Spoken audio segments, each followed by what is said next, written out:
Hey guys, just because I have a Sunday evening to spare and I'm unbelievably bored and because I'm frankly in love with the sound of my own voice, I thought I'd just stick this one up and see if it would give a glimmer of mirth and happiness to everybody slogging through finals at the moment. All creative credit has got to go to the genius, quite frankly, behind Geoffrey Chaucer Hath a Blog. If you haven't checked it out already, then do so at the address, which hopefully should be appearing under my face at this precise moment. I would accompany it with something more interesting, music or whatever, but I'm afraid that if I got John Williams and company playing through this, then Zuckerberg and company would be breathing down my neck before too long, given that they've already got at me before about using Marty O'Donnell stuff in one of my other videos. So you'll just have to put up with the lilting sound of my best imitations of Chaucerian Middle English. So, I children, sit down, for that ich may read to you off notice of a character sketches from the general prologue of the Pilgrimes in the Sterres. There was a smuggler, and he the best, with gown of wheat and a snazzy little vest. He had a ship that was a noble vessel, for in 12 parsecs had it run the kessel. At customers' houses never did he pause, for reasoned he that there was but little cause to pay a tax or impost mad him would, and he said his opinion was good. We should his labour fatten up the paunches of bureaucrats that sit upon their haunches and take their pay from honest merchants' work. This good man kept the officials in the dark, and oft he would in his ship's floor heed. From one end of the stairs to the other side he had he flown, and seen many a wonder, and yet he had no fear of God's thunder. He said his destiny was his to make, with bluster, or with slecht, or with wisecrack. Of gold and eke of love he had a thirst, in alterations he aye shot first. A woodwas had he, and servants namo, a goodly furrier man from head to show. His locks were long and brown as Araberis, where he had sat a man make know their hair is. A bandolier he wore about his shoulder, and of a bowcaster bolts it was the holder. He was a worthy friend in times of stress, though if a man should bait him at a chess, this gentle beast would tharm rip from the winner.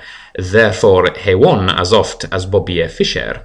And there was with these 2 good men on ship, be plotted twist if all in fellowship, 4 authors, of which he shall none you tell, and all but one shall live until the sequel. A translator was with him, mad of gold. He could know each language know, and each tongue old. A conversation recht well this man could carry, with vaporateur de in tongue binaria. And yet he timorous was, and oft would heed if danger or if battle did betide. When men did fight for fear him almost breast, an oil bath he loved all the best. And with him came a small artificer, whose armour was as azure bright and clear, and eke as white as is the whale's boon. Although men have 2 een, he had but one. In manner of this creature hight Cyclopes. He was so great a clerk that there no pop is that could so muckle of calculations as ars metric and works of alchemy and all the divers calculations by which to make navigations. He was a very perfect killer app, and oft in joy he cried out "Bweep erdap." A wheeny youth came next, barely a man, with yellow hair, tunic, and farmer's tan. But aquaculture little did he love. He would have been a pilot all above, and bullseye womp rats in a nimble craft. Say, have ye ever been upon a raft, and heard the wind blow fast over the wave, so that the wind did seem to seek and rave? With just switch fierceness seeketh this young man, and wheeneth eke, and wheengeth when he can, for he nae loved not his occupation, and he would rather go to Tashi station. And with him rode an old ermite, who knew the craft of arms more than a lite. He loved the force, sin he a youngling was, and eke troth and honour and kicking erse. Full worthy was he in the ancient wares, for in those teams he fought on many a Sterres. At Fade City he was, when it was won, and many a metal foe had he outdone.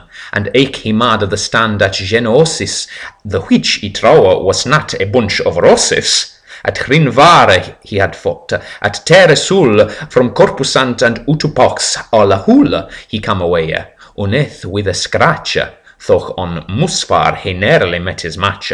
A saber loved he best, and thought it faster and more genteel than any random blaster.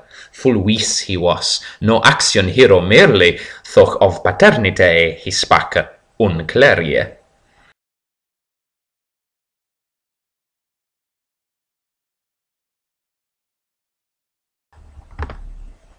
And there was with they start again.